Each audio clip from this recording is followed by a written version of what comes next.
You're listening to Cowboy Dusk channel, where the sun sets slow and the stories run deep. This is where we tell tales of the wild frontier, of love born in dust and danger, of mothers who fought and fathers who fell, of strangers showing mercy when the world showed none, and of the quiet courage it takes to stop running and finally stand still. If stories like these speak to your soul, you've found your place. The stagecoach flipped, and the driver's neck snapped like a dry branch. She was thrown into the Nevada desert with nothing but a torn dress, a hidden pistol, and a secret that could destroy her. She crawled through the sand while vultures circled overhead, landing one by one, watching her with patient black eyes. 3,000 miles she had run. From a man in Boston who wanted to lock her in an asylum. From a warrant she didn't deserve. From a life that was never hers. And just when her body gave out, when the sun had taken everything she had left, a stranger appeared. A man with no name, living alone on a mountain, carrying a secret of his own. He had killed someone, and the law was still looking for him. Two people running from their past, trapped together by a storm neither one saw coming. What they uncovered about each other will leave you breathless, and what a 10-year-old boy said in a crowded courtroom, that will break you. This story teaches us that the bravest thing isn't running from what scares you. It's letting someone see who you really are. And sometimes the person who saves your life is the one who needs saving just as much as you do. This content was carefully researched, developed, and manually edited by our team to deliver meaningful stories with valuable life lessons. Every narrative is crafted to entertain, inspire, and empower our audience. We believe that great stories can change lives, and we are committed to bringing you content that matters. If this story stirred something inside you, press that like button and tell me in the comments. What moment hit you the hardest? Share this with someone who needs to hear that it's okay to stop running. And if you're new here, subscribe and hit that notification bell, because every sunset on Cowboy Dusk brings a story worth staying for. The driver was dead before his body hit the ground, but Rebecca Whitmore would remember the sound of his neck breaking for the rest of her life. Clean and sharp, like snapping a dry branch over your knee. The stagecoach had been climbing a narrow pass through the mountains east of Silver Peak when the front wheel dropped into a washed-out rut, hidden beneath a layer of loose gravel. The whole rig tilted, hung suspended for one impossible moment as though the laws of nature were making up their mind, and then went over with a sound like the world coming apart at the seams. Rebecca was thrown clear. She hit the ground shoulder first, and rolled twice before slamming into a patch of sagebrush that scraped her arms raw through her sleeves.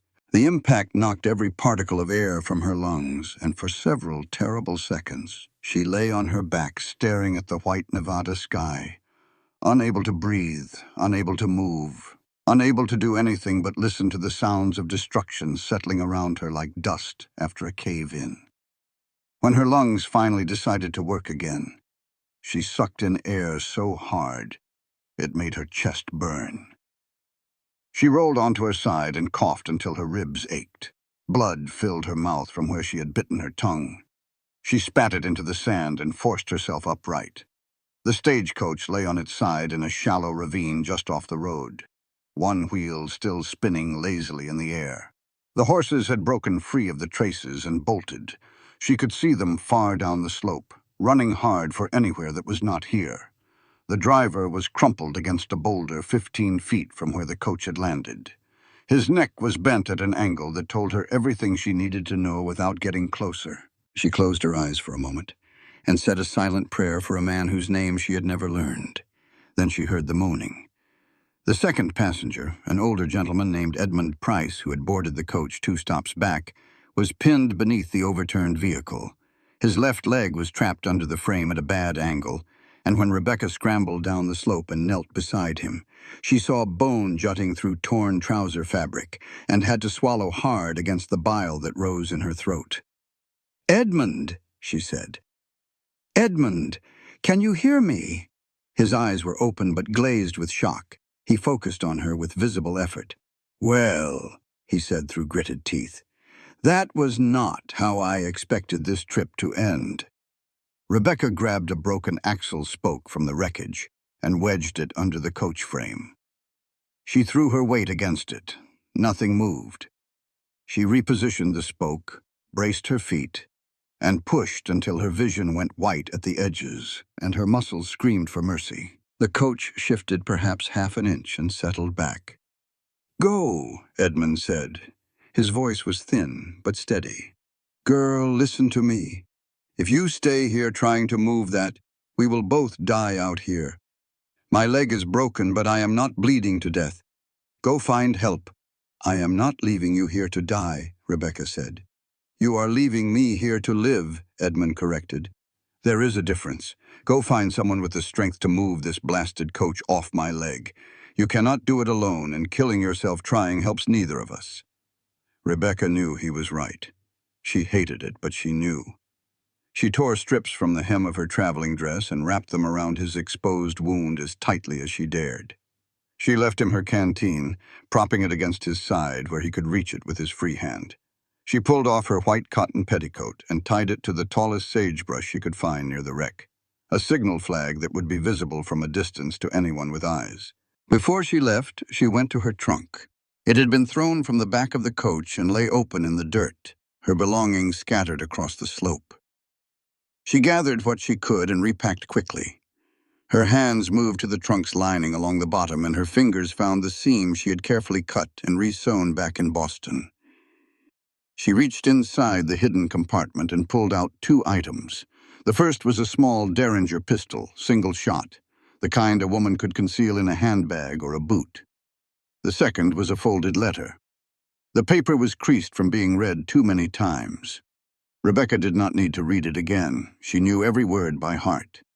But her eyes caught the line near the bottom, written in a hand she knew as well as her own. "If you leave Boston, I will find you wherever you go, and next time there will be no pleasant choices." Her hands shook.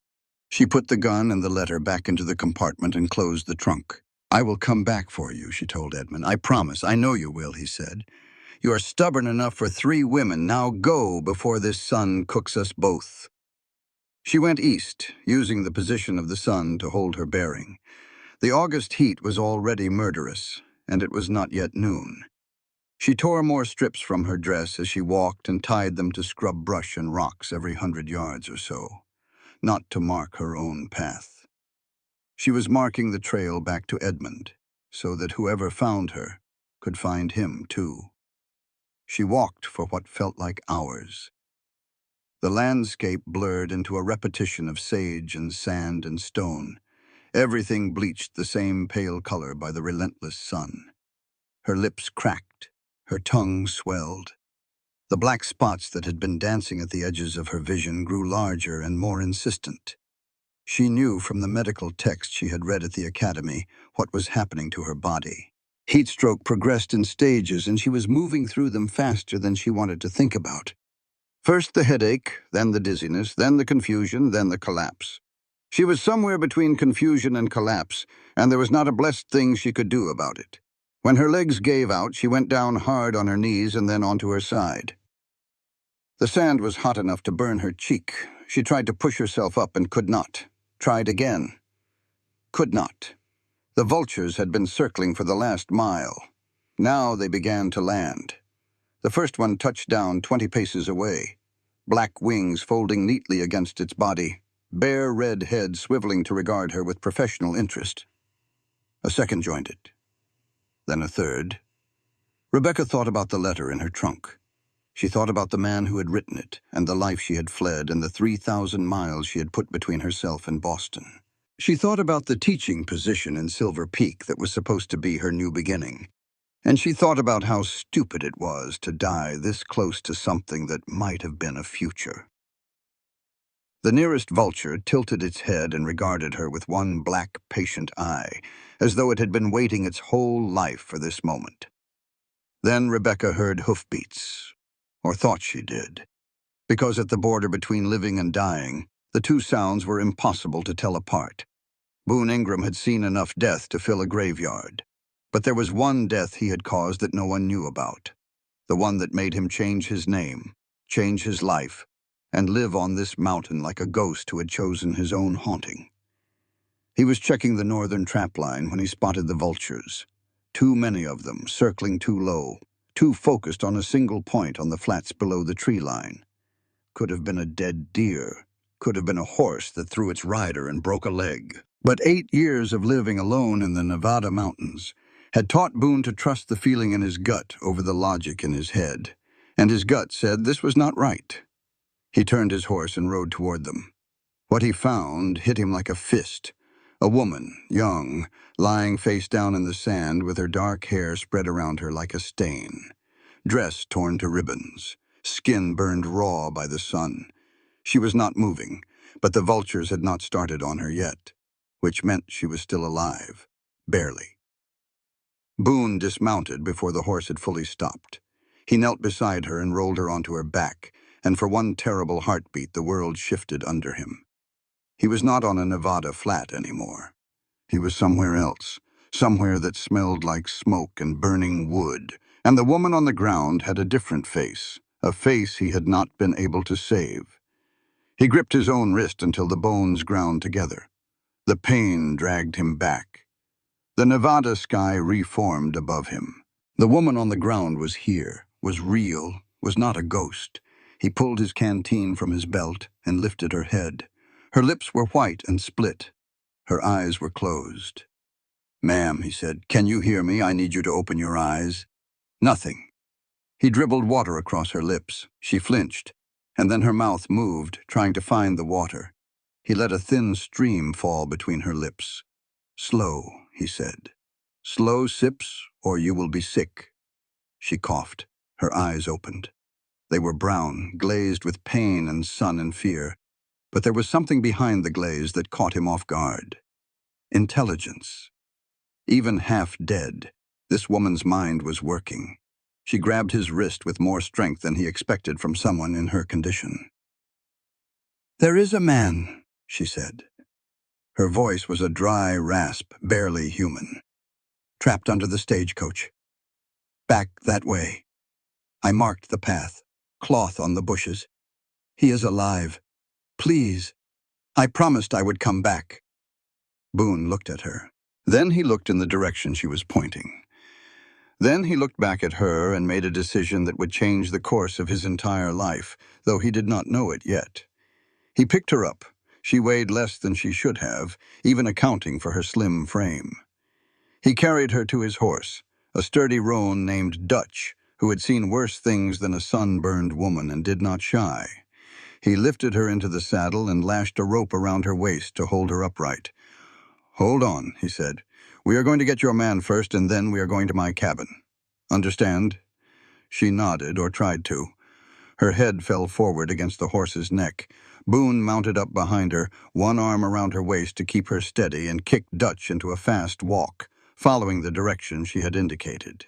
Within 10 minutes he found her first cloth marker, a strip of blue cotton tied to a scrub brush.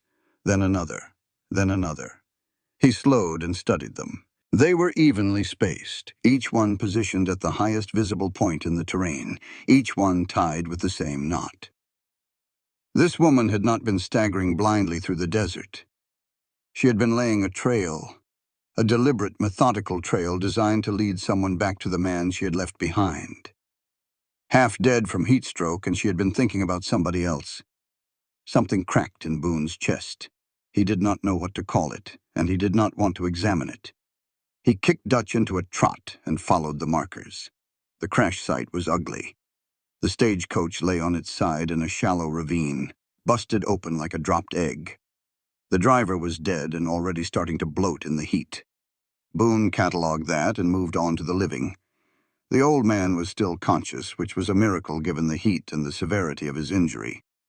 He had managed to use a pocket knife to dig away some of the packed earth around his pinned leg, partially freeing himself. "Tough as boiled leather, this one. About time," Edmund Price said when Boone appeared. "I was beginning to think she had walked off the edge of the world." "She nearly did," Boone said. He dismounted, braced himself against the coach frame, and lifted. The muscles in his shoulders and back bunched and strained. The frame groaned. Metal scraped against stone. Boone got it up 3 inches, 4, 6, and Edmund dragged himself free with a sound that was half scream and half prayer. Boone splinted the leg with 2 straight sticks and strips of leather from the horse's spare tack. It was rough work, but it would hold until they reached his cabin. He lifted Edmund onto the horse behind Rebecca, who was barely conscious, and lashed them both to the saddle. Then he took the reins and walked. It was 3 miles to the cabin, uphill most of the way, through terrain that would have challenged a fresh man on a good day. Boone walked it in just under 2 hours, leading the horse, checking on his passengers every few minutes, saying nothing because there was nothing useful to say. He thought about the cloth markers. He thought about the woman who had laid them. He thought about the way she had grabbed his wrist and said, "Please," like it was a word that cost her something. He did not think about the way her eyes had looked when they found his. He refused to think about that. When the cabin appeared through the tree line, Boone realized he had one bed. And for the first time in 8 years, that mattered to him. Boone Ingram's cabin was neat to the point of suspicion, as though he were still following military discipline, or as though he might need to leave at a moment's notice. Rebecca noticed this even through the fog of exhaustion and heat stroke that clouded her mind. She noticed the swept floor and the stacked firewood, and the cooking implements hung in precise order by the fireplace. She noticed the 2 chairs at the rough-hewn table, both pushed and exactly even. She noticed the books on the shelves, Thoreau and Emerson, and a battered copy of Marcus Aurelius that looked like it had been read 100 times. This was not the home of a man who had given up on the world. This was the home of a man who had organized his world down to the smallest detail because the alternative was chaos, and chaos was something he could not survive. She recognized the impulse. She had lived by the same one for 3 years. Boone carried Edmund inside and laid him on the bed, the only bed, a frame of peeled pine logs strung with rope and covered in thick furs. He worked on Edmund's leg with surprising skill, re-splinting it with proper lengths of wood and binding it tight with leather straps. His hands were enormous, scarred, calloused from years of labor, and they should have been clumsy. They were not. They moved with a precision that spoke of practice, of training, of something in his past that involved tending wounded men. But they were shaking. Rebecca watched from the chair where Boone had deposited her with a cup of water and strict instructions to drink slowly. She watched his hands tremble as he worked, watched him pause, close his eyes, breathe in through his nose and out through his mouth in a pattern that was clearly practiced. 4 counts in, 4 counts held, 4 counts out. Then he opened his eyes and continued as though nothing had happened. She filed this away. She said nothing. When Edmund was settled and had drunk his fill and fallen into an exhausted sleep, Boone turned to Rebecca. His blue eyes were steady, but there was something behind them, some flicker of uncertainty that looked foreign on a face built for certainty. "The old man needs the bed," he said. "That leg has to stay up or the swelling will get worse. I will lay out furs on the floor for you. Best I have. I will sleep outside." Rebecca shook her head. "The floor is fine for me. You do not need to sleep outside on my account. Ma'am, I have slept outdoors more nights than I have slept indoors in the last 8 years. It is no hardship. Take the floor. Get some rest. You have been through something today that would have killed most men, and I am not using that word lightly." He pulled out a thick bear pelt, dark and rich, and spread it on the floor near the fireplace. Over that, he laid a wool blanket, folded double. For a pillow, he rolled his spare coat into a tight cylinder. The result was not a bed, but it was close enough for a woman who had spent the last several hours expecting to die. "Thank you," Rebecca said, "for everything. I do not know how to repay what you did today." Something crossed his face. Something that might have been pain if you were watching closely enough. "Do not worry about repaying anything. Just rest." He left the cabin without another word. Rebecca lay down on the bear pelt and stared at the ceiling. The furs were warm and smelled like pine smoke and something else. Something she could not name, but that made her think of autumn and wood shavings and the outdoors. It was his smell. She was lying in his space, surrounded by his life, and the intimacy of it struck her so hard she had to close her eyes against it. She had not been this close to a man's personal world since her father died. In the years since, she had kept distance between herself and everyone, especially men. Silas had taught her what happened when you let a man have access to your life. He had taught her that lesson with legal documents and bribed physicians and a locked bedroom door. But this was different. Boone Ingram had not asked for access. He had simply given her what he had: his water, his cabin, his bed, or the closest thing to it, and now his stars. She slept. Outside, Boone sat with his back against the cabin wall and his eyes on the sky. The stars over Nevada were not like stars anywhere else. They were thick and close and so bright they cast shadows, and on most nights they were the only company he wanted or needed. Tonight, they were not enough. He could hear her breathing through the open window, steady and deep, the way a body breathes when it has finally stopped fighting and surrendered to sleep.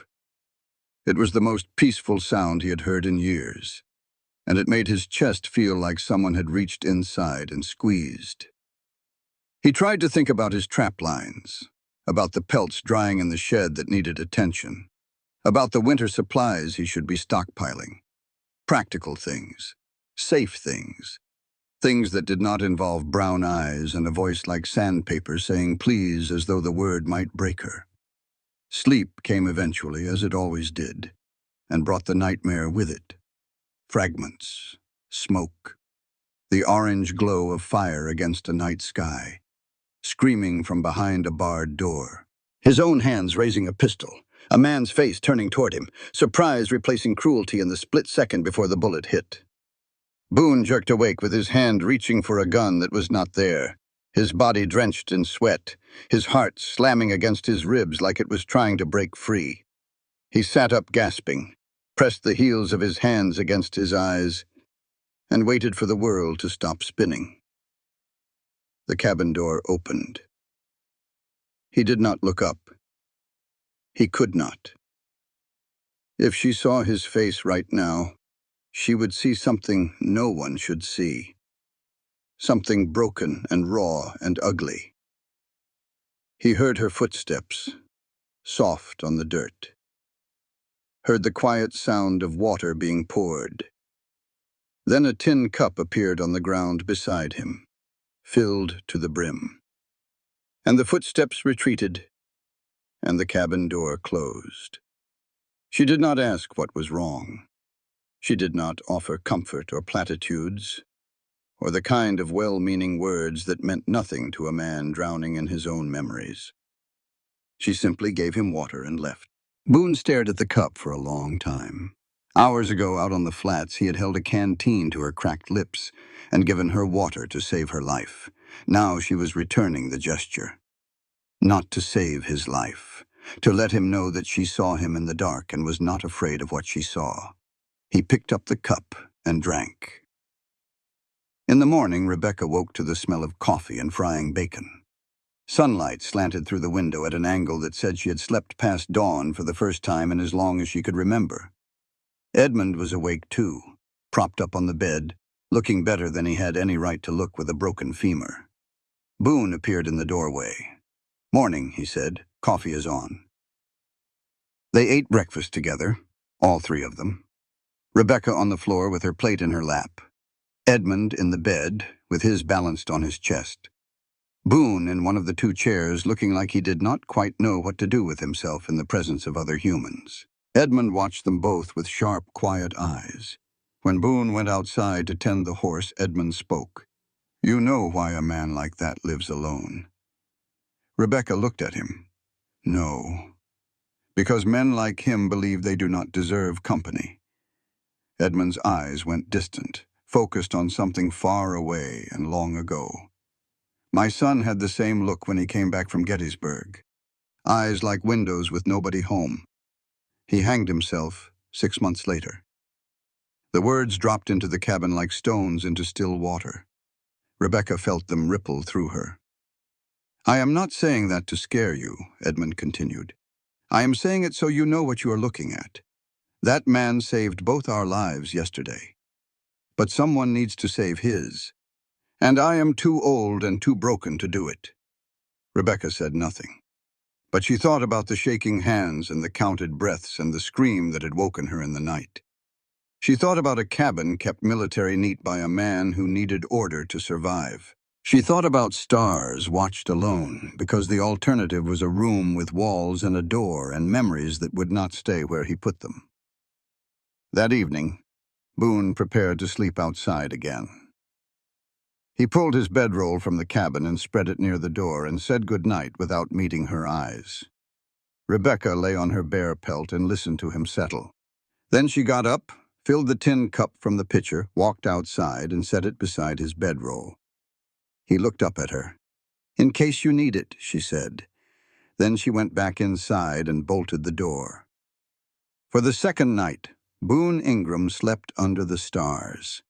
And for the first time in 8 years, when the nightmare came and tore him awake, there was water waiting, and with it the unbearable, terrifying feeling that someone had finally seen him. Not the mountain man, not the killer, just him. Silver Peak, Nevada, looked exactly like civilization, which meant, Rebecca knew from experience, that it had the same capacity for cruelty as anywhere else. It just dressed better. The ride down from the mountains took most of the morning. Boone walked, leading the horse that carried Edmund and Rebecca, and he did not speak except to point out landmarks and warn them about rough patches on the trail. Rebecca watched him from the saddle and tried not to think about how his silence made her feel both safe and achingly lonely at the same time. Silver Peak was larger than she expected. A real town with a proper main street, 2 cross streets, a church steeple rising white against the blue sky, and enough foot traffic to suggest a population of several hundred.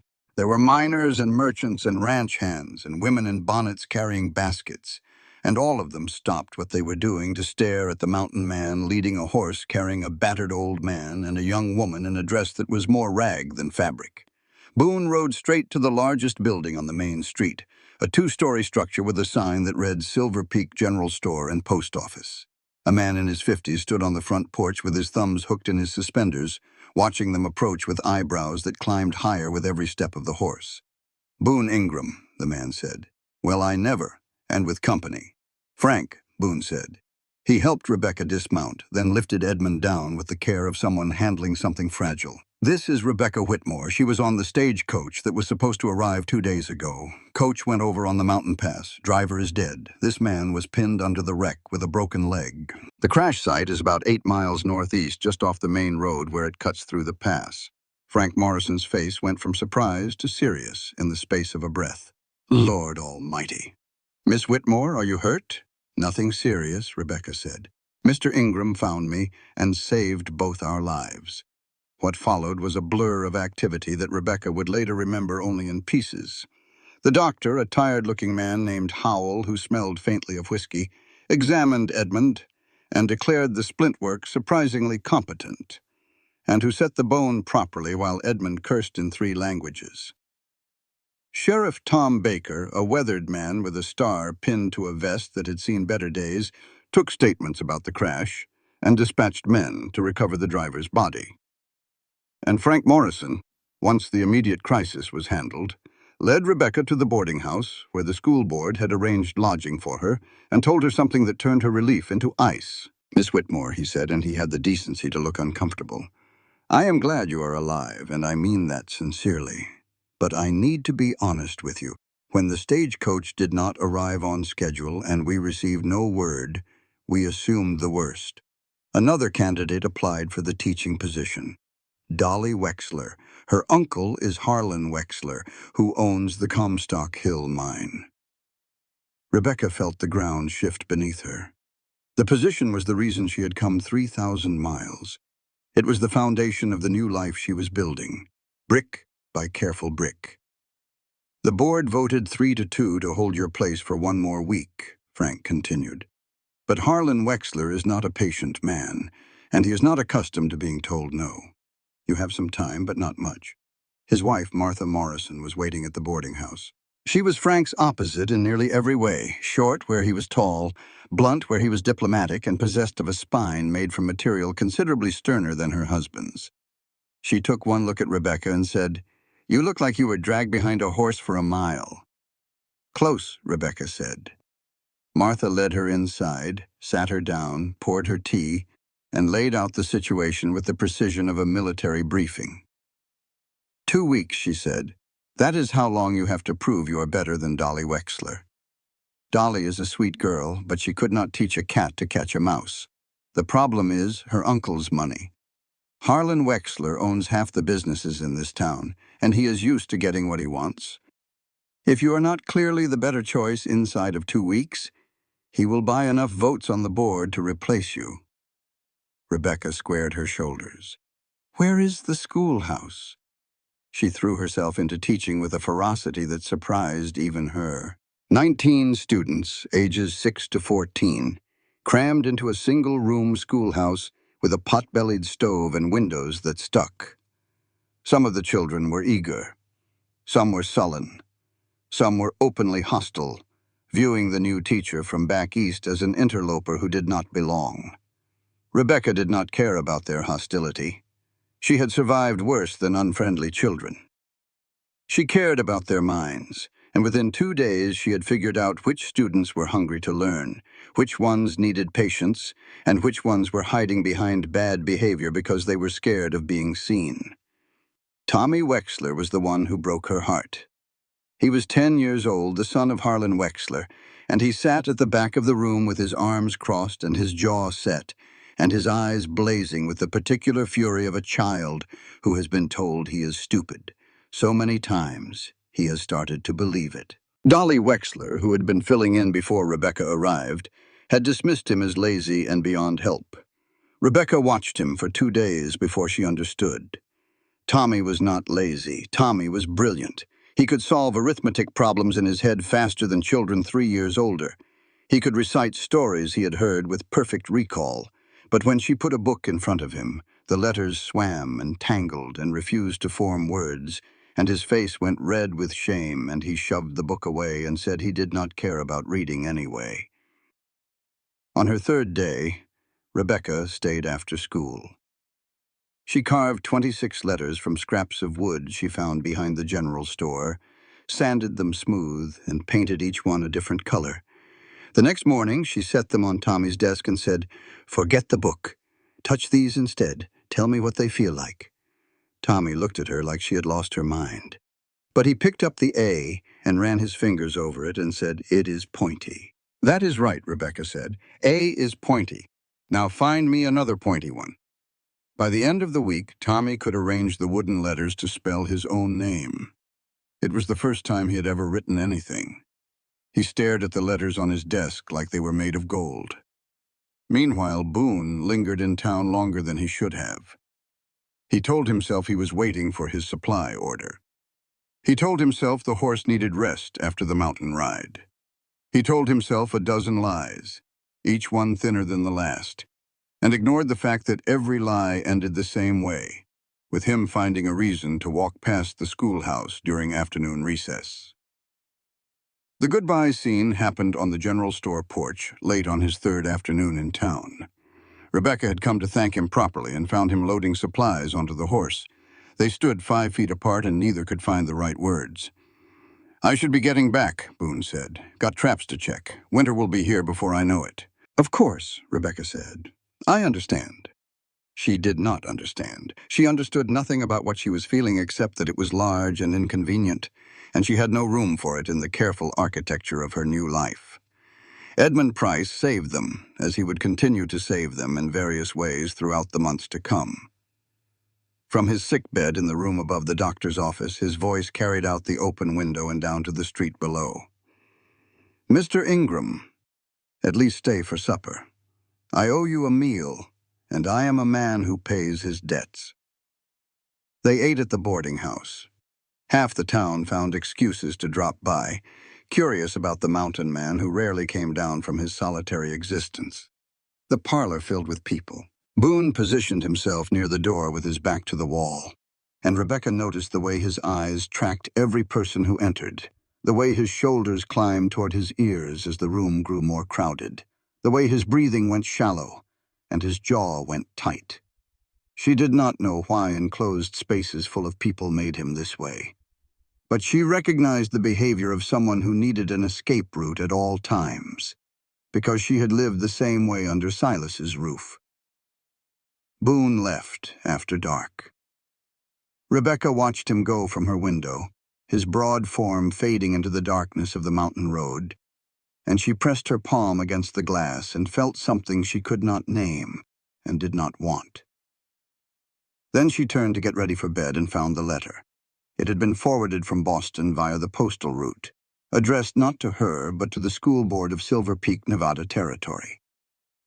The handwriting was as familiar as her own heartbeat. Small, precise, aggressive in its neatness. Silas. She opened it with hands that had gone cold despite the August warmth. It was a polite inquiry. A concerned uncle asking after his dear niece who may have applied for a teaching position in their fine district. Her family was deeply concerned for her welfare. Any information about her whereabouts would be greatly appreciated. Rebecca sat on the edge of her boarding house bed with the letter in her lap and calculated distance the way she had been calculating it for months. Not in miles, but in time. How long before he sent someone?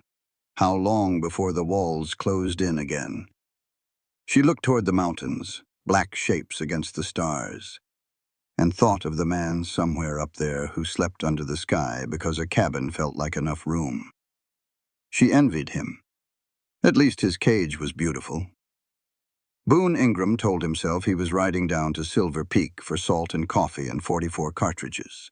His horse, who had made this trip 4 times in 8 years, and was now making it for the 2nd time in 3 weeks, probably knew better. The cabin had become intolerable. Not because anything was wrong with it. The same 4 walls, the same stone fireplace, the same view of the same mountains that had sustained him for nearly a decade. Nothing had changed. Except everything had changed. He found traces of her everywhere. A dark hair on the bear pelt where she had slept.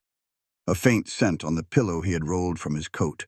Something that was not pine smoke or leather or any of the smells that belonged to him. A water ring on the shelf where she had set down the tin cup. Small things. Tiny things. The kind of things that should not have mattered and mattered so much he wanted to tear the cabin apart and rebuild it without the memories. He rode to Nettie Crow's place instead. Nettie lived in a lodge made of bent willows and hide about 2 miles from his cabin, on a shelf of rock overlooking a creek that ran clear and cold year-round. She was Paiute, old enough that her age was a matter of speculation rather than record, and she was the closest thing Boone had to a friend in the world. She was also the only living soul who knew his real name. She was sitting outside her lodge when he arrived, weaving a basket from reeds, and she did not look up when he dismounted. "You smell different," she said. "I smell the same as I always smell." "No, you smell like a woman has been near you." Nettie looked up then, and her dark eyes were sharp as flint. Her mouth twitched in what might have been amusement. "Tell me," he told her, about the stagecoach, about the woman in the desert, about the cloth markers and the old man with the broken leg and the 2 nights he had spent outside his own cabin because a stranger was sleeping in his space. Nettie listened without interrupting, which she did only when something interested her deeply. When he finished, she said, "What are you afraid of?" "I am not afraid of anything." "Mule talk." "What are you afraid of?" "Dying?" "You have been dead for 8 years, Elijah. A dead man cannot be afraid." The name hit him like a slap. He hated when she used it, which was exactly why she did. Then her expression changed. The amusement left her face, and something harder took its place. "There is a thing you should know," she said. "A man has been asking about the mountain roads in the settlement below. White man, dark coat, good horse. Not a miner, not a rancher. He moves like a man looking for something specific." "How long ago?" "3 days, maybe 4. He asked about the trails that lead to Silver Peak from the east. Boone felt the hair rise on the back of his neck. The feeling was old and familiar. The same one he had felt on picket duty during the war when the woods went too quiet and the birds stopped singing. Danger. Coming close. He left Nettie's lodge and rode for Silver Peak. Rebecca was standing outside the schoolhouse when the final bell rang, watching her students scatter into the afternoon like seeds from a split pod. 2 weeks of teaching had changed her. The sunburn had faded to a light tan. Her hair was pinned neatly. She wore a new dress, simple but clean, purchased with her first week's pay. She looked like she belonged, and the realization that she was starting to feel like she belonged terrified her almost as much as Silas's letter. Tommy Wexler was the last to leave, as always. He paused at the door and held up a piece of paper. "Look, Miss Whitmore, I spelled horse, H-O-R-S-E. The letters are in the right order and everything." Rebecca smiled, and the smile was genuine and warm, and it made something inside her chest feel full in a way she had not experienced in a very long time. "That is exactly right, Tommy. I am proud of you." He grinned and ran off, and Rebecca gathered her things and walked toward the main street and saw Boone Ingram standing outside the general store. Her heart kicked against her ribs so hard she stumbled. She had told herself repeatedly and firmly that she was not going to think about the mountain man anymore. She had told herself that what she felt was gratitude, nothing more, and that gratitude was a fine and appropriate emotion that did not require further examination. She had told herself these things every night for 2 weeks while lying on a boarding house bed that was perfectly comfortable and yet somehow felt wrong because it did not smell like pine smoke and bear fur. She told herself to keep walking, to go straight to the boarding house and not make a fool of herself. Shy. Her feet carried her across the street instead. Boone saw her coming. Something shifted in his face, something that was there and gone too fast to name, and by the time she reached him, his expression was carefully neutral. But his eyes were not neutral. His eyes were anything but neutral. "Rebecca," he said. "Boone, I did not expect to see you in town." "Needed supplies," he said. They stood there on the porch of the general store, 5 feet apart, and neither of them could think of a single intelligent thing to say. Rebecca searched for something. Anything. "How is the trapping?" she heard herself ask, and immediately wished the ground would open and swallow her whole. But Boone did not seem to find the question strange. Picking up, he said, "Weather is turning. Another month and the fur quality will peak." They might have stood there all afternoon, circling each other with words that meant nothing, if the door of the general store had not opened at that precise moment. Frank Morrison stepped out, and he was not alone. The man beside him was mid-40s, lean, well-dressed for a frontier town. He wore a dark coat despite the heat and a hat that had been brushed recently. His smile was pleasant. His eyes were dead. "Miss Whitmore," the man said, extending his hand as though they were being introduced at a Boston dinner party. "What a relief to find you safe. Your family has been worried sick." Rebecca felt the blood leave her face in a single cold wave. Frank Morrison looked like a man who had swallowed something he could not digest. "Miss Whitmore, this is Virgil Creech. He represents your family's legal interests. He has documents from a Boston court. Perhaps we should discuss this inside." Rebecca heard herself speak from a great distance. "I have no family, Mr. Morrison." Virgil Creech's smile did not waver. "Your uncle would be hurt to hear that, Miss Whitmore. Very hurt indeed." Rebecca felt the blood leave her face, leaving her cold and hollow in the August heat. She had run 3,000 miles, survived a stagecoach wreck, nearly died in the desert, and Silas had found her anyway. She looked at Boone and saw something shift behind those pale blue eyes, something predatory and calculating, and for the first time she understood that the quiet mountain man was capable of violence. The realization should have frightened her. Instead, God help her, it made her feel safe. Virgil Creech had the smile of a man who sold coffins, polite, patient, and perfectly comfortable with death. Rebecca sat in the boarding house parlor and watched him spread his documents across the table with the care of a poker player laying down a winning hand. Martha Morrison stood behind Rebecca's chair like a sentry, her arms crossed, her mouth set in a line that suggested Virgil Creech was about to learn what it meant to cross a woman who had been running a household, a husband, and half a town for 30 years. "These are the relevant documents," Virgil said, smooth as river water. He slid papers across the table one at a time.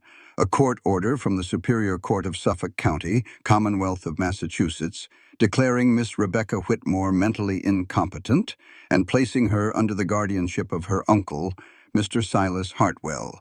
Here is the physician's assessment supporting that finding. And here, he paused for effect, is a warrant for Miss Whitmore's arrest on charges of theft.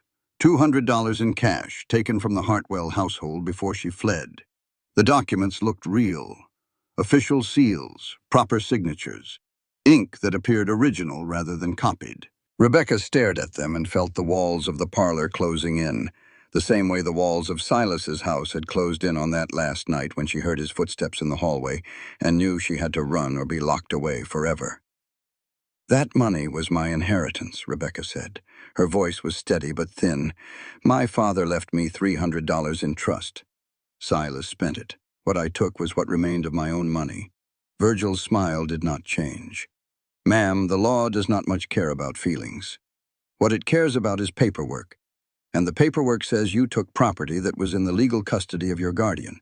As for the competency finding, that was issued by a sitting judge based on a licensed physician's evaluation. You may disagree with it, but disagreement does not make it invalid." Martha Morrison's voice cut through the room like a saw through pine.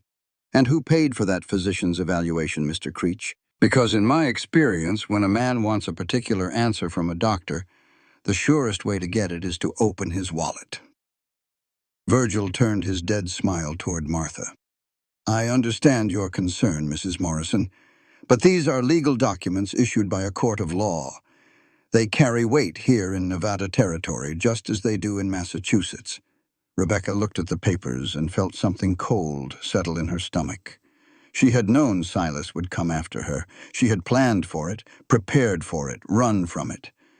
But seeing his reach laid out in black ink on official paper, 3,000 miles from Boston, made the planning and preparing feel like building a sandcastle against the tide. Sheriff Tom Baker arrived, hat in hand, looking like he would rather be anywhere else on earth.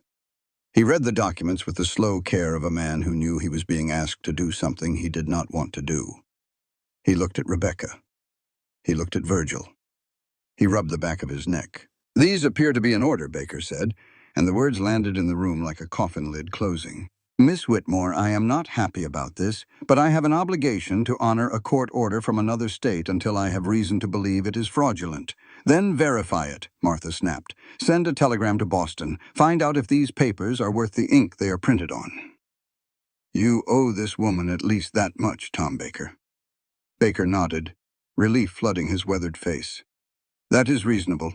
I will give it 72 hours. Miss Whitmore, you are not under arrest, but I am asking you to remain in Silver Peak until this is resolved.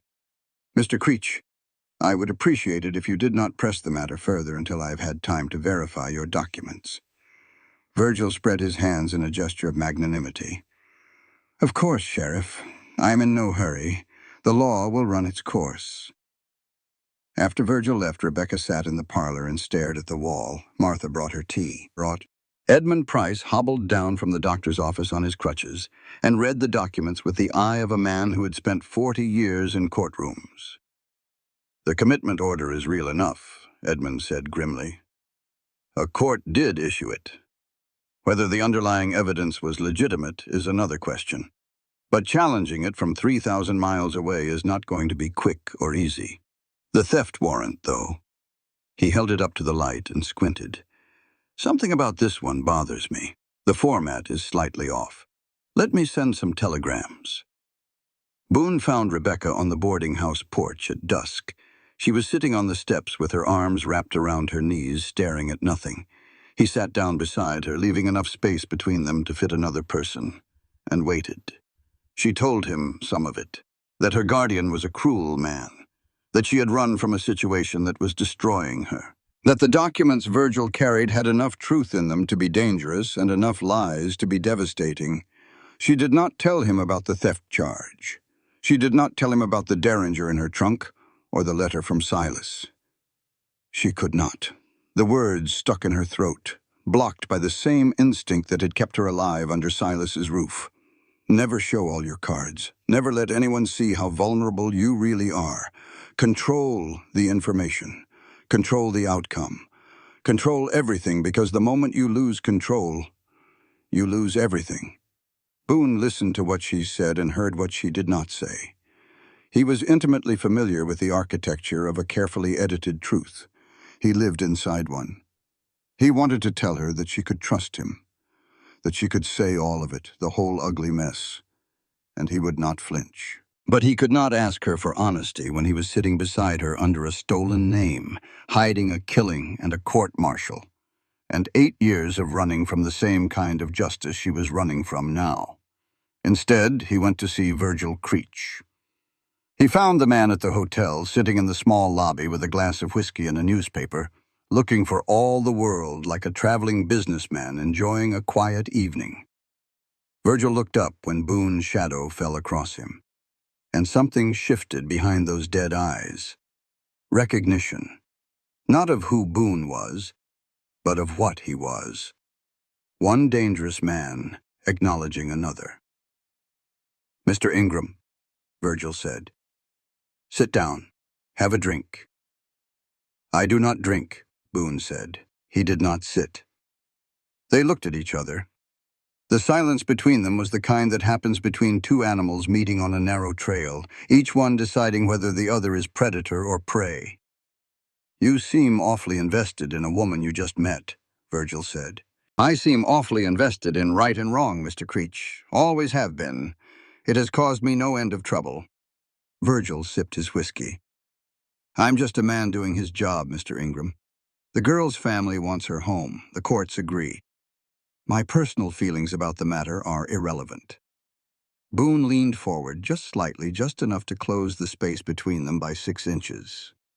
Virgil did not lean back, which told Boone everything he needed to know about the kind of man he was dealing with. "Your personal feelings may be irrelevant," Boone said quietly, "but mine are not. I found that woman dying in the desert. I carried her to my cabin and tended her injuries and brought her to this town. Whatever her family says, whatever your papers say, I know what I saw. I saw a woman running for her life, and in my experience, people do not run from people who love them." He straightened up and walked out without waiting for a response. That night, Boone climbed to the roof of the boarding house and spread his bedroll where he could watch the street below and Rebecca's window above. The absurdity of the situation was not lost on him. A deserter guarding a fugitive. A man living under a false name, protecting a woman he barely knew from a man carrying legal authority. If Virgil Creech dug even slightly deeper, he would not find one quarry in Silver Peak. He would find 2. Rebecca, in her room below, sat on the edge of her bed and held the derringer in her lap. She could run. She had done it before. She had enough money for a train ticket to California, and Silas would have to start the search all over again. But she looked out the window at the schoolhouse, dark and quiet in the moonlight, and she thought about Tommy Wexler spelling horse with wooden letters. She thought about the life she was building. She thought about what running would mean, starting over again, losing everything again, proving Silas right, that she was unstable, unreliable, incapable of standing on her own feet. She put the derringer back in the trunk. She was done running. But she was going to need help, and asking for help was the thing Rebecca Whitmore was worst at in the entire world. Boone was sharpening his knife by the creek behind the boarding house when Rebecca sat down beside him and said, without preamble, "My real name is Rebecca Whitmore, and there is a man in Boston who wants to lock me in an asylum." Boone's hand stilled on the whetstone. He looked at her. She was pale, determined, and scared in a way that had nothing to do with physical danger. This was a different kind of fear, the fear of being seen, the fear of letting someone pass the walls you had spent years building. But before she could continue, he held up his hand, set down the knife, looked at her with an expression she had never seen on his face before. Raw, exposed. terrified. "Before you tell me anything else," he said, "you need to know something. Because after I say it, you might not want me anywhere near you. And I would rather you make that choice with full information than find out later and feel like I lied to you." Rebecca waited. The creek made its small sounds. A jay called from the pine trees above them. The world kept turning as though what was about to happen was ordinary. "My name is not Boone Ingram," he said. The words came out flat and plain, the way a man describes a wound he has long since stopped bandaging. No drama, no self-pity. Just facts, laid out like tools on a workbench. His real name was Elijah Kane. He had been a private in the Union Army, 14th Illinois Infantry. In the fall of 1864, his unit had moved through a small village in Virginia. The commanding officer, Captain Amos Burwell, had decided the village was harboring Confederate sympathizers. Without evidence and without authorization, Burwell ordered the villagers locked in the church. Then he ordered the church burned. Boone, who was Elijah then, had watched his fellow soldiers bar the church door from the outside. He had heard the screaming start from within. Women, children, old men who could not lift a rifle if they wanted to. He had raised his pistol and shot Captain Burwell through the head. The other soldiers had frozen. Boone, no, Elijah, had used those seconds to open the church door and get the people out. Most of them survived. Some did not. Burwell was dead on the ground with a bullet in his brain, and Elijah Kane was standing over him with a smoking pistol in his hand. He was arrested on the spot, charged with murder of a superior officer and insubordination. During transport to the court-martial, he escaped, changed his name, headed west. Found these mountains, disappeared. That was 8 years ago. "I killed my commanding officer," Boone said. "He was looking at the creek, not at her. The Army calls it murder and desertion. I call it the only right thing I ever did. But the law does not care what I call it. If they find me, I will be tried and probably hanged. And anyone standing next to me when they find me will be dragged down too." Silence. The creek. The jay. The wind in the pines. Rebecca could hear her own heartbeat in her ears, loud and steady. She looked at this man, this mountain of a man who had carried her out of the desert and given her his bed, and slept beneath the stars without complaint. She looked at his hands, enormous and scarred and gentle, the hands that had splinted Edmund's leg and offered her water, and shaken in the night with memories he could not escape. She looked at his face, half hidden behind the beard, weathered by years of sun and wind and solitude, and she saw the fear in his eyes. Not fear of capture or punishment, fear of her, fear that she would stand up and walk away and leave him alone again. "Now it is my turn," she said. She told him everything, not the careful, edited version she had given him before. Everything. Silas Hartwell. The inheritance her father had left, $300 that should have been hers, money Silas had embezzled and spent. The marriage Silas had tried to force her into with his son Theodore, a union designed to legitimize the theft by making everything legally joint property. Her refusal. The bribed doctor who signed papers declaring her mentally unfit. The commitment order that would have put her in an asylum. The night she fled Boston through the back door of Silas's house with a single trunk and a derringer and a letter that promised her there would be no pleasant choices. And the warrant, the theft warrant Virgil carried, accusing her of stealing $200 of her own money. Her voice shook. Not from the facts. She had lived with the facts for months, and they had lost their power to wound. It shook from the act of telling them.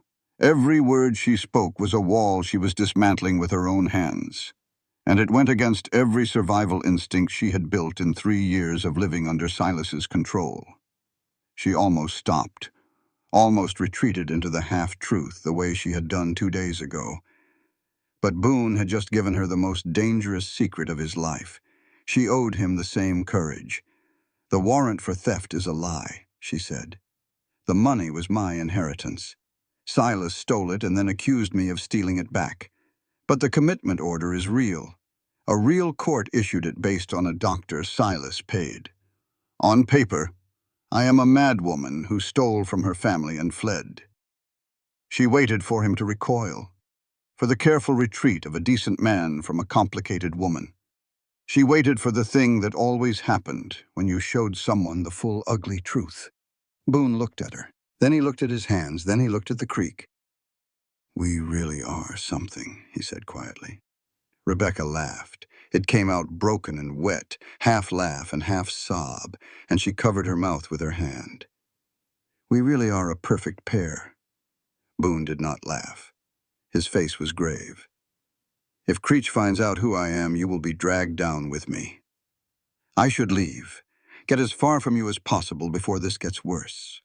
If you leave now," Rebecca said, and her voice was steady again, hard as the iron in the ground beneath them, "you are no different from Silas, another man deciding for me where I should be and who I should be with." The words nailed him in place. She saw them hit, saw the impact in his shoulders, his jaw, the way his breath caught. He had no defense against them because they were true. They did not kiss. They did not touch. They sat side by side on the creek bank as the sun went down and the stars came out. Two people who had finally removed every piece of armor, naked in the truth. And somehow, that nakedness was more intimate than any kiss could have been. They sat there until the stars came out, saying nothing, needing nothing said. Somewhere in town, Virgil Creech was writing his nightly telegram to Boston. Somewhere in Boston, Silas Hartwell was waiting for a reply. And here by this creek, two people who had spent their whole lives running had finally, terrifyingly, chosen to stop. Not because they were safe, but because they had found something worth standing still for. Virgil Creech was not a monster. That was what made him dangerous. He was simply a man doing his job, and his job happened to be the destruction of Rebecca Whitmore's life, 62 hours remaining. Virgil stood before the gathered citizens of Silver Peak in the town meeting hall and laid out his case with the calm precision of a man who had done this many times before. "Miss Whitmore," he said, "has been declared mentally incompetent by a court in Massachusetts. She is wanted for theft. She is teaching your children under false pretenses. I am not here to punish her. I am here to bring her home to a family that loves her and a system that can help her." Frank Morrison sat in the front row and looked at his shoes. Martha Morrison sat beside him and looked at Virgil the way a hawk looks at a snake. Harlan Wexler, who owned the Comstock Hill mine and half the buildings in Silver Peak, stood up. "We cannot have a criminal teaching our children," he said. "I said from the start we should have given the position to Dolly." Martha stood. "I want to see original documents, not copies. Any confidence man worth his salt can forge a court order. I say we wire Boston directly and get confirmation before we do a single thing to that girl." Sheriff Baker agreed. 72 hours, he said. "That is what I'm giving myself to verify these papers. Miss Whitmore stays in Silver Peak, uncharged and unconfined until I have answers. Mr. Creech, you are welcome to stay as well, but I would appreciate your patience." Virgil spread his hands. "Of course, Sheriff. The law moves at its own pace." Frank Morrison, looking miserable, informed Rebecca that she was suspended from teaching pending resolution. The words hit her like a physical blow, but she took them standing up, chin level, eyes dry. 41 hours remaining. Edmund Price, now mobile on a pair of crutches that the carpenter had fashioned for him, spent the morning at the telegraph office. He sent 3 wires to contacts in Boston, old colleagues from his years as a civil attorney, men who owed him favors and who knew how to navigate the Suffolk County court system. Then he sat in his chair at the boarding house and waited. Rebecca taught what she feared might be her last class. She kept her voice steady and her manner calm, and if her students noticed anything wrong, they were kind enough not to say so. At the end of the day, Tommy Wexler lingered at his desk. "Are you coming back tomorrow, Miss Whitmore?" Rebecca knelt beside his desk and looked him in the eye. "I hope so, Tommy. But if I am not here tomorrow, I want you to keep practicing your letters. Will you do that for me?" His lower lip trembled. "Why would you not be here?" She could not answer that. She put her hand on his shoulder and squeezed and stood up before he could see the tears she was holding back. When she returned to the boarding house, Boone was gone. His horse was not at the hitching post. His bedroll was not on the boarding house roof, where she had discovered he had been sleeping for the last 3 nights.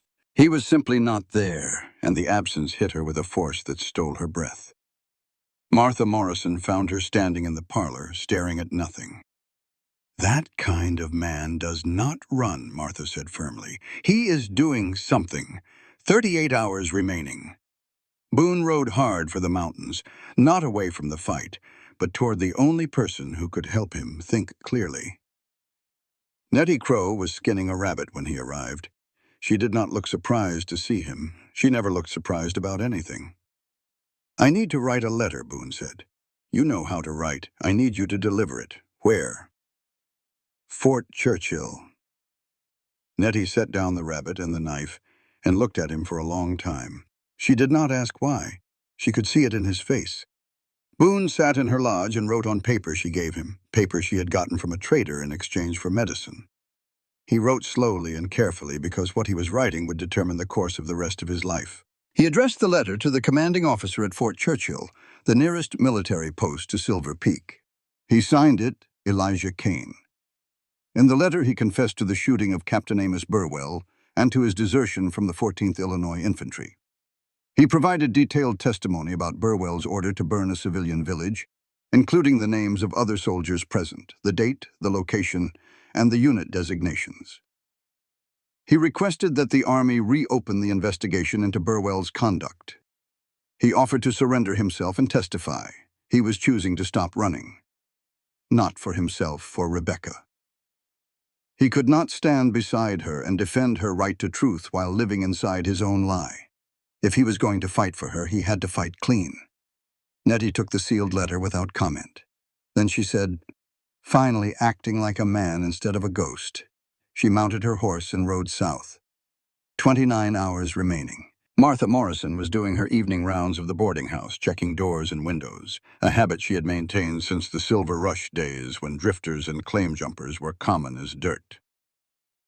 She was on the 2nd floor when she heard a sound from Rebecca's room. Rebecca was downstairs in the parlor. No one else was staying on that floor. Martha moved quietly to the door and pushed it open. Virgil Creech stood inside the room, going through the drawers of Rebecca's writing desk. Papers were spread across the bed. He held a letter in one hand. Martha did not scream. She did not gasp. She planted herself in the doorway and crossed her arms. "I hope you have a search warrant, Mr. Creech. Because if you do not, I just witnessed a breaking and entering, and Sheriff Baker happens to be my cousin."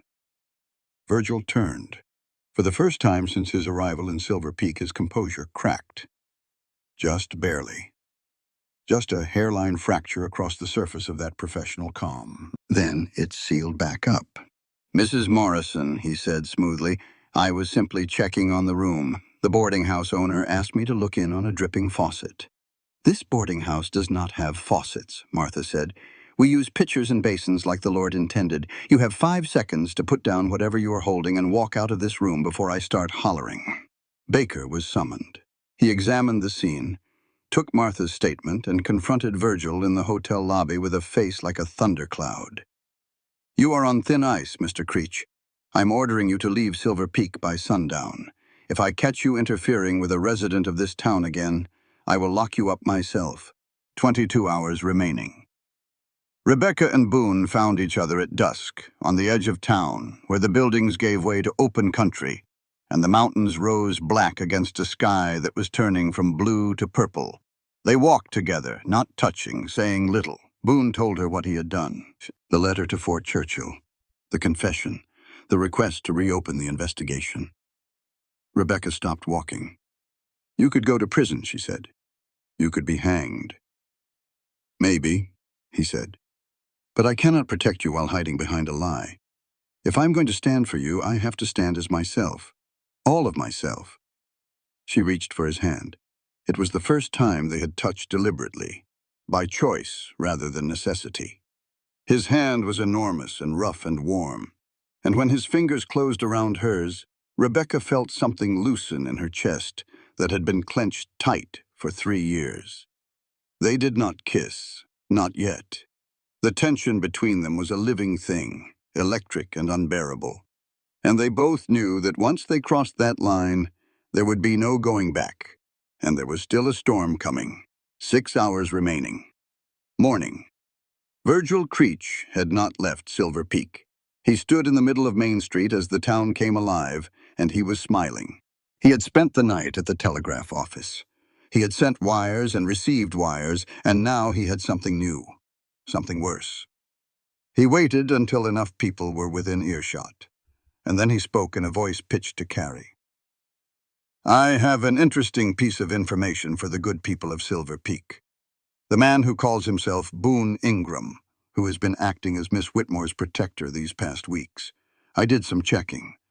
There is no Boone Ingram in any military record, any census, any land deed, any document of any kind anywhere in this country. The man does not exist. Ask yourselves, what kind of man lives under a name that belongs to no one?" The murmurs started immediately. People who had been sympathetic to Rebecca began to look uncertain. People who had been neutral began to look suspicious. Even Martha Morrison's face showed a flicker of doubt. Rebecca looked at Boone and saw the trapped animal tension in his jaw, the way his eyes mapped every exit, the slight tremor in his hands that he thought no one noticed. He was a man being dragged toward the thing he feared most. A room full of people, all of them staring, all of them judging, walls closing in. And she understood with a clarity that felt like swallowing glass, that whatever happened next, he was going to walk into that room anyway. For her. Rebecca Whitmore had survived her mother's death, her father's death, 3 years under Silas Hartwell's roof, a stagecoach wreck, and 3 days in the Nevada desert. She was not going to be defeated by a man in a black coat and a stack of paper. The hearing was held in the Silver Peak Town Hall, a building that served as meeting house, dance hall, and courtroom when the circuit judge came through twice a year. Today it was packed to the walls. Every chair was taken and people stood 3 deep along the sides and in the back. It seemed like the entire population of Silver Peak had turned out to witness the spectacle. Rebecca sat in the front, hands folded in her lap, back straight. Martha Morrison sat on one side of her. Edmund Price sat on the other, his broken leg stretched out before him, his crutches propped against his chair. Sheriff Baker stood at the front of the room looking like he wished he had retired a year ago. Virgil Creech presented his case first. He was magnificent, in the terrible way that a well-made weapon is magnificent. Calm, logical, sympathetic. He spoke of a family's worry. He spoke of a young woman's unfortunate mental collapse.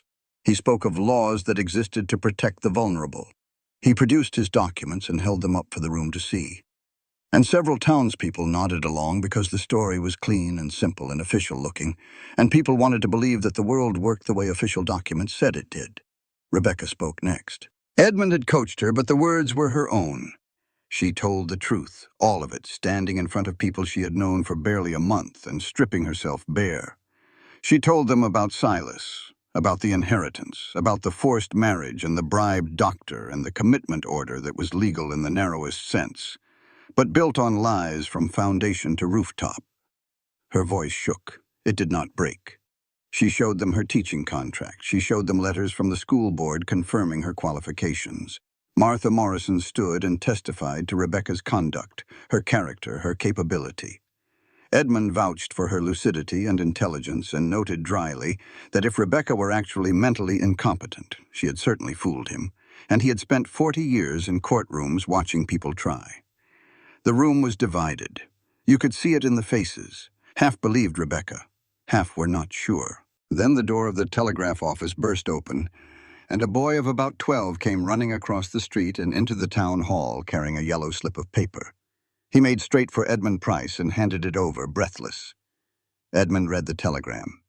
Then he read it again. Then he stood up, balanced on his one good leg and one crutch, and faced the room. "I sent inquiries to my colleagues in Boston 3 days ago," he said. "This is the response. The Superior Court of Suffolk County confirms that a commitment order was issued for Rebecca Whitmore. It also confirms that said order is currently under appeal and may be vacated. More importantly, and I want everyone in this room to hear this clearly. The court has no record, I repeat no record, of any arrest warrant being issued for Rebecca Whitmore on charges of theft or any other crime. He looked at Virgil Creech. Mr. Creech, your commitment order may be real. Your arrest warrant is a fabrication. The room erupted. Virgil's composure cracked for real this time, a visible flinch that he covered quickly but not quickly enough. He recovered and spread his hands. A clerical error, perhaps. These things happen. But the commitment order remains valid, and my client's instructions are clear. Then the door of the town hall opened, and Boone Ingram walked in. The room was everything he feared. 40, 50 people crammed into a space built for 30. Walls too close, ceiling too low, air thick with body heat and tension, and the smell of too many people in not enough space. The screaming started in his head immediately. Phantom sounds, smoke smell, the ghost of that burning church, the one that haunted every enclosed, crowded room he had entered for 8 years. His vision tunneled. Sweat broke across his back and ran down his spine.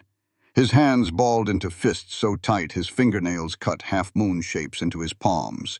He counted his breaths. In for 4, hold for 4, out for 4. The technique he had developed over 8 years of fighting this battle alone, the only weapon he had against the ghosts. Rebecca saw him from across the room. She saw the sweat on his forehead, the white knuckles, the rigid jaw. She did not know the specific trauma, not the details, not the church or the fire or the screaming. But she understood. This room was his desert, and he was walking through it for her. Boone spoke, not to the crowd, to Sheriff Baker. My name is not Boone Ingram. The room went silent. The kind of silence that has weight and texture. The kind you can feel pressing against your skin. My name is Elijah Kane. I was a private in the Union Army, 14th Illinois Infantry. In 1864, my commanding officer ordered the burning of a civilian village in Virginia. Women and children locked in a church.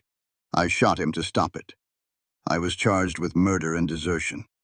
I escaped, and I have been living under a false name for 8 years. He paused. The silence was absolute. You could have heard a pin drop from 50 paces. I have sent a full confession and testimony to Fort Churchill. I am prepared to face whatever comes, but I am standing here today because this woman.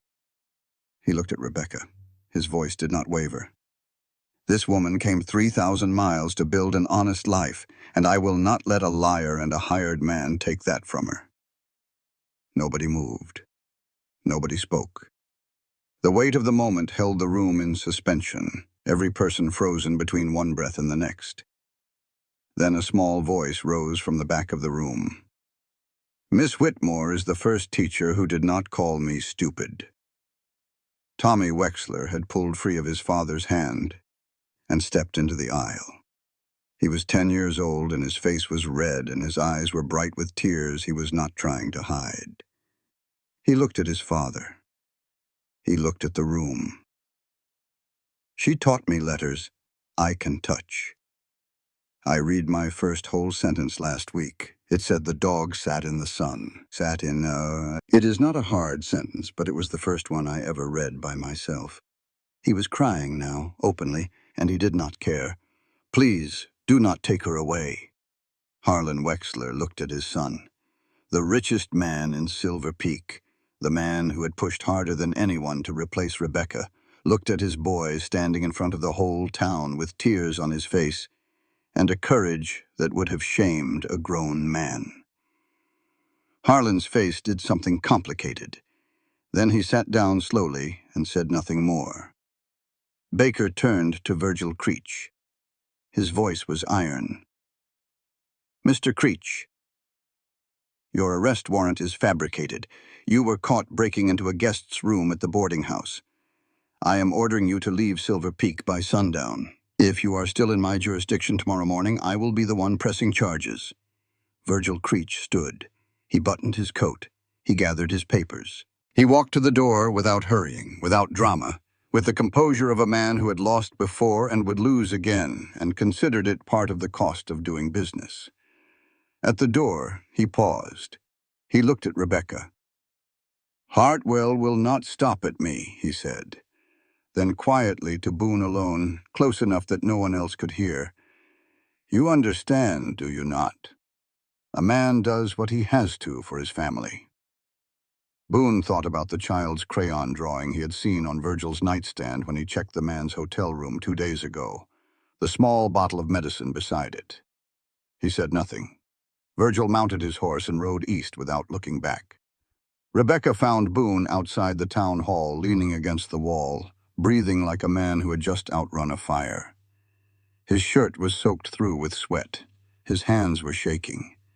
She stood in front of him and took those shaking hands in hers. She held them. She said nothing at all because there were no words large enough for what he had just done. He had walked into his nightmare. He had stood in a room full of people and smoke ghosts and screaming memories, and he had told the truth, all of it, because she needed him to.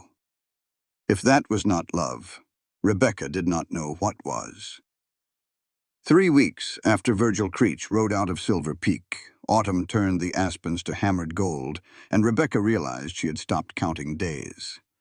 That was the surest sign that a place had become home. The morning Edmund Price's stagecoach pulled into Silver Peak for the second time, Rebecca was teaching long division to a classroom of 19 students, one of whom was Tommy Wexler, who had just read an entire paragraph aloud to the class without stumbling. His father, Harlan, had been spotted in the back of the schoolhouse during that particular lesson, standing in the doorway with his hat in his hands and his eyes suspiciously bright. Edmund walked into the boarding house that afternoon using a cane instead of crutches, and he carried a folded newspaper under his arm. He set it on the table in front of Rebecca without ceremony. The Boston Evening Transcript. The headline read, "Prominent attorney Silas Hartwell arrested on charges of fraud and embezzlement." Edmund explained. His Boston contacts had been busy. The Dr. Silas had bribed, confessed under pressure when investigators came calling.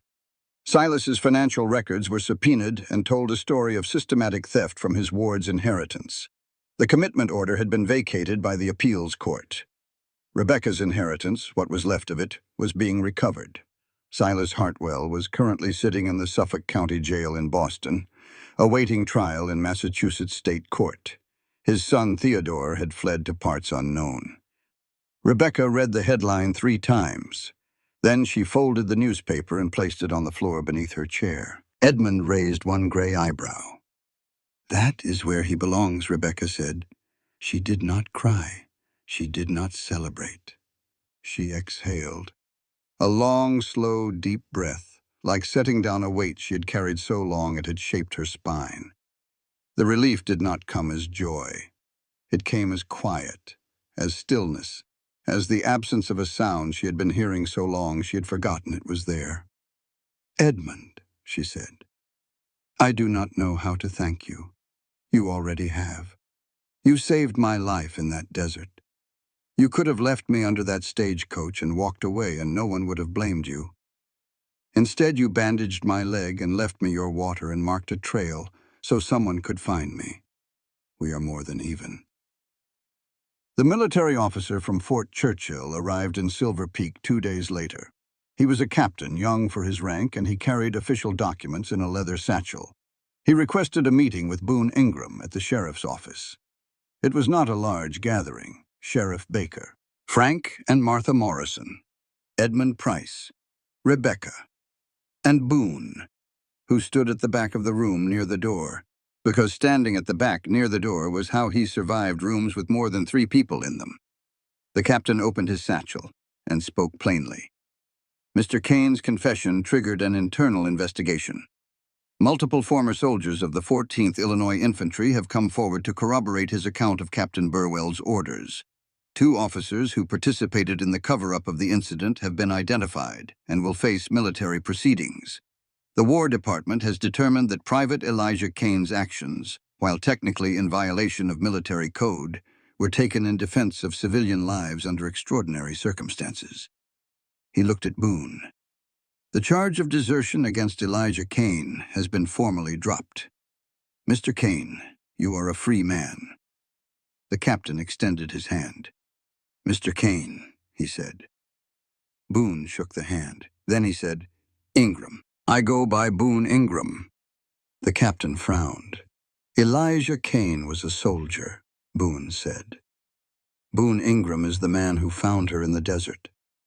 I choose to be him." He looked at Rebecca when he said it. She looked back. The room and everyone in it disappeared, and for a long moment there was nothing in the world but a mountain man with shaking hands and clear blue eyes, and a schoolteacher from Boston who had walked through fire to get here.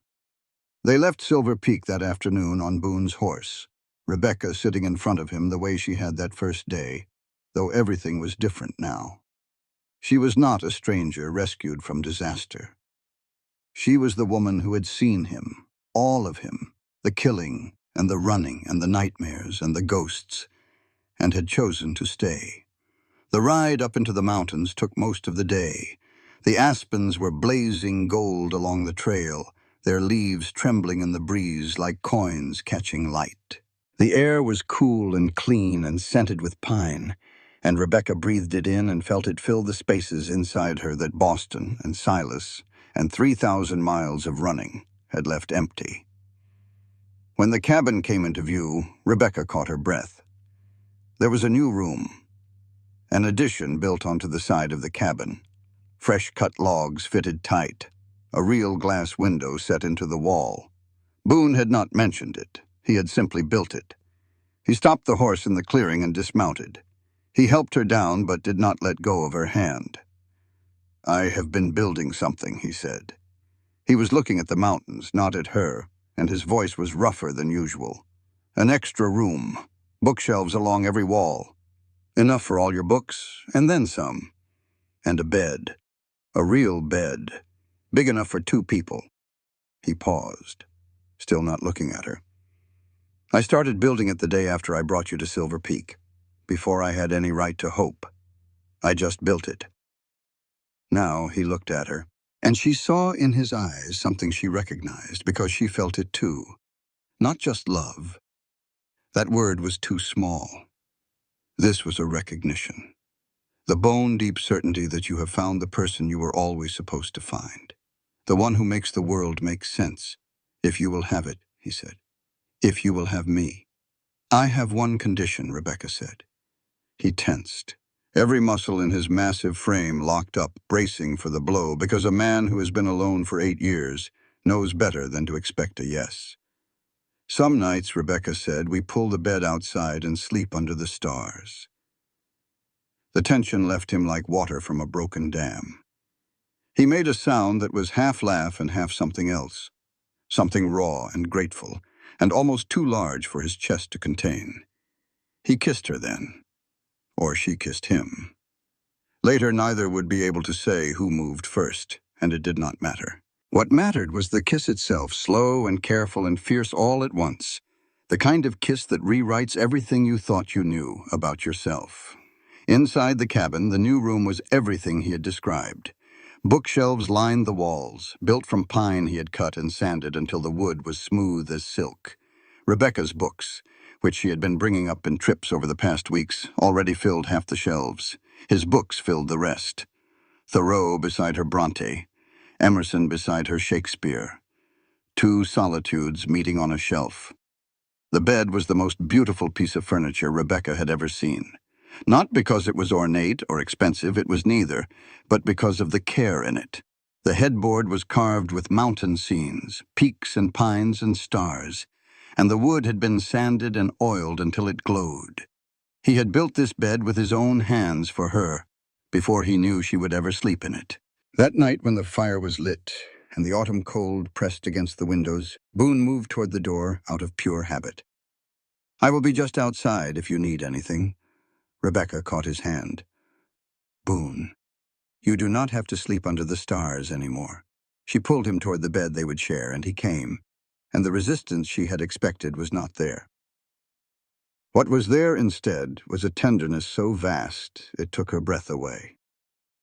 His hands, those enormous, scarred, calloused hands, moved across her skin with the infinite care of a man who had spent his whole life containing his own strength, and who now, for the first time, was using that control not to restrain, but to cherish.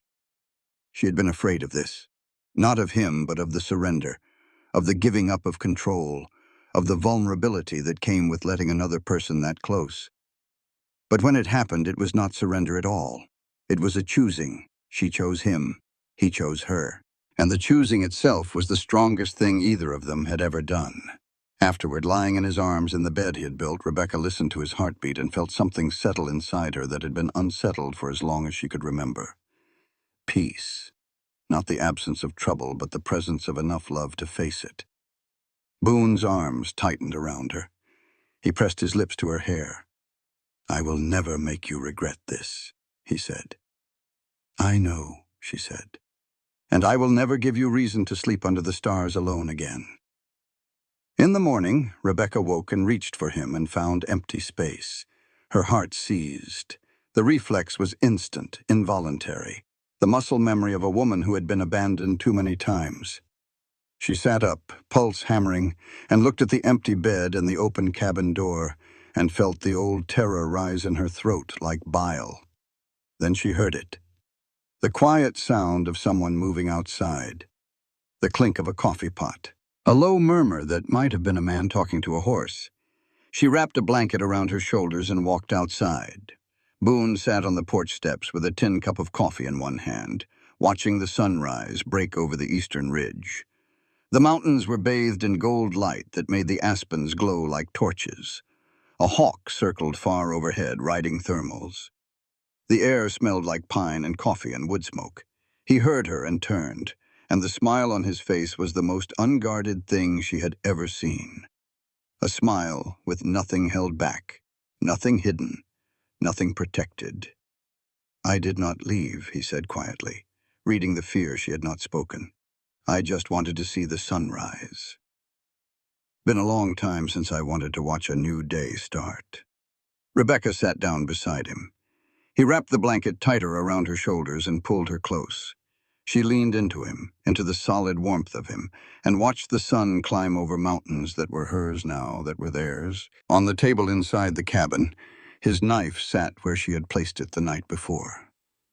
The knife he had given her weeks ago for protection, the one she had carried in her pocket every day since. She had set it down and said, "You keep it. I do not need it anymore. You are here." The coffee was strong and black. The morning was cold and clean. The man beside her was warm and solid and real, and he was not going anywhere, and neither was she. They sat in silence for a long time. No words, just breathing in tandem, fingers interlaced, the sound of wind in ponderosa pines, and a creek running somewhere below the tree line, and a world waking up around two people who had finally stopped running long enough to be found. The bed inside was still warm. The stars above were fading into daylight. And Boone Ingram, Elijah Kane, whatever name he carried, knew he would never have to choose between them again. The bed and the stars were theirs now, together, without regret.